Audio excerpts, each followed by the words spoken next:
نحمده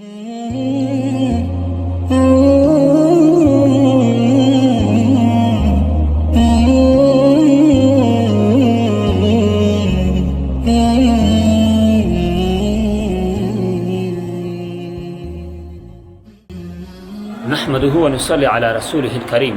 قدرمند نبی علیہ الصلوۃ والسلام په حدیث مبارک ش فرمایي چې حتی لو دخلوا جحر ذب لتبعتموه،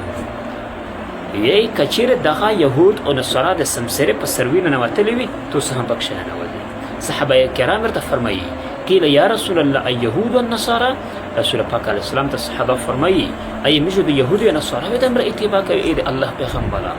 رسول پاک علیه السلام ته فرمایي نعم ای تاسو د يهود او د نصارا د اتباع کوي. قدرمند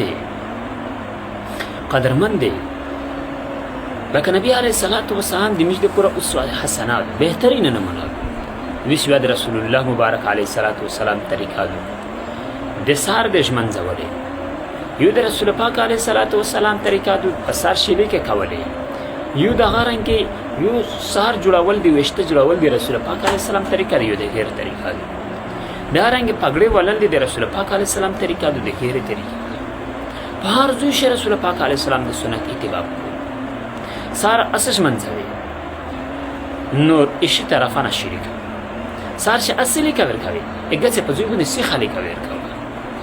دا رنګ سر اسه جوړاوي وشته جوړاوي نور د سنت په طریقه جوړاوي دغه رنګ پګړې اسه وایي پګړې ته ټپه هم په سره و د سنت طریقه اختیار و. قدرمند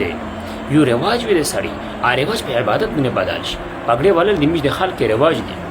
دی که پګړې قبله ته ورته مخ کې په هروال باندې درود شریف ورته وایي ورته یایي او دا رنګ په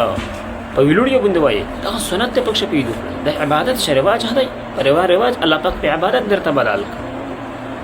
نور قدرمند الله پاک جل شانه د مشت استاد نیک عمل کولو توفیق نصیب کوه ما علينا الا البلاغ.